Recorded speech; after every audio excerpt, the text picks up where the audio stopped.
ನೀವು ಪ್ರಯಾಗ್ರಾಜ್ ಹೋದಾಗ ಈ ಒಂದು ದೇವಸ್ಥಾನಕ್ಕೆ ಹೋಗಲೇಬೇಕು. ಕೂಂಜ್ ಬಿಹಾರಿ ಮಂದಿರ್ ಅಂತ ಕೃಷ್ಣನ ದೇವಸ್ಥಾನ. ಇದಕ್ಕೆ ಇಂಟ್ರೆಸ್ಟಿಂಗ್ ಆದಂಥ ಒಂದು ದೃಷ್ಟಾಂತ ಇದೆ. ಇದನ್ನು ಕಟ್ಟಿಸಿದ್ದು ಒಬ್ಬ ಆಗರ್ಭ ಶ್ರೀಮಂತ.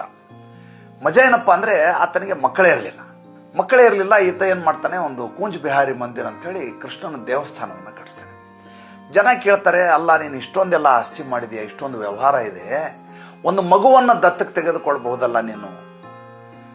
ಆ ವರ್ತಕ ಹೇಳ್ತಾನೆ, ನನಗೆ ಕೂಂಜ್ ಬಿಹಾರಿನ ನನ್ನ ಮಗ, ಬೇರೆ ಮಕ್ಕಳು ಯಾಕೆ ಬೇಕು ನನಗೆ? ನೀನೇನೋ ಕೂಂಜ್ ಬಿಹಾರಿಯನ್ನ ಮಗ ಅಂತ ಕರಿತಿ, ಕೂಂಜ್ ಬಿಹಾರಿ ನಿನ್ನನ್ನು ಅಪ್ಪ ಅಂತ ತಿಳ್ಕೊಂಡಿದ್ದಾನ ಅಂತ ತಮಾಷೆ ಮಾಡ್ತಾರೆ ಜನ. ನಾಳೆ ನೀನು ಸತ್ತು ಹೋದರೆ ನಿನ್ನ ಅಂತಿಮ ಕ್ರಿಯೆಯನ್ನು ಯಾರು ಮಾಡಿಸ್ತಾರೆ?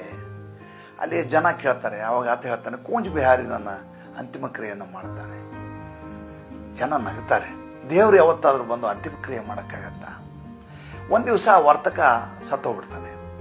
ಸತ್ತೋದಾಗ ಊರ ಜನ ಎಲ್ಲ ಸೇರ್ಕೋತಾರೆ, ಪ್ರಯಾಗರಾಜ್ ಜನ ಸೇರಿಕೊಂಡು ಅವನ ಅಂತಿಮ ಸಂಸ್ಕಾರ ಆಗಬೇಕು. ಪಾರ್ಥಿವ ಶರೀರವನ್ನು ಮನೆ ಹೊರಗಡೆ ಇಟ್ಟಿದ್ದಾರೆ. ಇದ್ದಕ್ಕಿದ್ದ ಹಾಗೆ ಎಲ್ಲಿಂದಲೋ ಸುಮಾರು ಒಂದು 100 ಜನ ಮಕ್ಕಳು ಬಂದು ಅಳಕ್ಕೆ ಶುರು ಮಾಡಿಬಿಡ್ತಾರೆ. ಶೇಟು ಸತ್ತೋಗ್ಬಿಟ್ರಲ್ಲ ಅಂತೇಳಿ. ಯಾಕೆ ಅಳ್ತಾ ಇದ್ರಿ? ಇಲ್ಲ, ಇವರೇ ನಮ್ಮನ್ನು ಸಾಕ್ತಾ ಇದ್ರು, ನಾವೆಲ್ಲ ಅನಾಥ ಮಕ್ಕಳು, ಅನಾಥಾಲಯ ನಡೆಸ್ತಾ ಇದ್ರು, ನಮಗೆ ಶಿಕ್ಷಣ ಓಡಿಸ್ತಾ ಇದ್ರು, ಎಲ್ಲ ಅವರೇ ಮಾಡ್ತಾ ಇದ್ರು ಅಂತ ಒಬ್ರಿಗಿಂತ ಒಬ್ರು ಅಳ್ತಾ ಇರ್ತಾರೆ. ಅದರಲ್ಲಿ ಒಂದು ಮಗು ತೀರಾ ಅಂದರೆ ತೀರಾ ಗದ್ಗದಿತನಾಗಿ ಅಳ್ತಾ ಇರ್ತಾನೆ. ಆ ಮಗುವನ್ನು ಕರೆದು, ನೀನು ಅಂತಿಮ ಕ್ರಿಯೆಯನ್ನು ಮಾಡ್ತೀಯಾ? ಮಾಡ್ತೀನಿ ಅಂತ ಹೇಳ್ತಾನೆ. ಆ ಮಗುವಿನಿಂದ ಪ್ರದಕ್ಷಿಣೆ ಮಾಡಿಸಿ ಎಲ್ಲ ಮಾಡಿ ಅಂತಿಮ ಕ್ರಿಯೆಯನ್ನು ಏನು ಮಾಡಿಸ್ಬೇಕು ಎಲ್ಲವನ್ನ ಮಾಡಿಸ್ತಾರೆ. ಮಾಡಿಸಿ ಆದಮೇಲೆ ಅಸ್ಥಿ ವಿಸರ್ಜನೆ ಆಗಬೇಕಲ್ಲ ವರ್ತಕಂದು. ಆ ಅಸ್ಥಿ ವಿಸರ್ಜನೆಗೆ ಮಗುವನ್ನು ಕರ್ಕೊಂಡು ಹೋಗಲಾಗತ್ತೆ ನದಿಯ ಬಳಿ.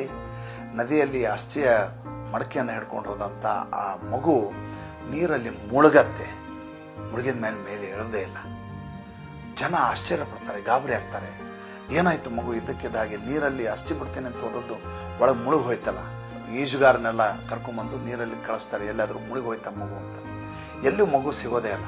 ಕೊನೆಗೆ ಒಬ್ಬ ಹೇಳ್ತಾನೆ, ಇಲ್ಲ, ಆ ಶೇಟು ಯಾವಾಗಲೂ ಹೇಳ್ತಾ ಇದ್ದ, ಕೂಂಜ್ ಬಿಹಾರಿನೇ ನನ್ನ ಮಗ ಅಂತ ಇದ್ದ. ಒಂದ್ಸಲ ದೇವಸ್ಥಾನದ ಹತ್ರ ಹೋಗ್ಬಿಡೋಣ ಬನ್ನಿ. ದೇವಸ್ಥಾನದ ಹತ್ರ ಹೋಗಿ ನೋಡ್ತಾರೆ, ಅಲ್ಲಿ ಕೃಷ್ಣನ ಮೈಯಿಂದ ದಳ ನೀರು ಇಳಿತಾ ಇದೆ, ತಲೆಯಿಂದ ನೀರು ಇಳಿತಾ ಇದೆ. ಮೈಯೆಲ್ಲ ಒದ್ದೆ ಆಗಿದೆ. ಬಟ್ಟೆ ಇರೋದು ಏನು ಹಾಕಲಾಗಿತ್ತು, ಆ ಬಟ್ಟೆ ಎಲ್ಲ ಒದ್ದೆ ಆಗಿದೆ. ಜನ ಅಚ್ಚರಿಪಟ್ಬಿಡ್ತಾರೆ. ಅಂದರೆ ಸ್ವತಃ ಕೃಷ್ಣ ಮಗುವಿನ ಸ್ವರೂಪದಲ್ಲಿ ಬಂದು ತನ್ನ ತಂದೆಯ ಅಂತಿಮ ಸಂಸ್ಕಾರವನ್ನು ಮಾಡಿ ಹೋದ. ಭಕ್ತಿಗಿಂತ ದೊಡ್ಡ ಯಾವುದು ಸ್ವಾಮಿ?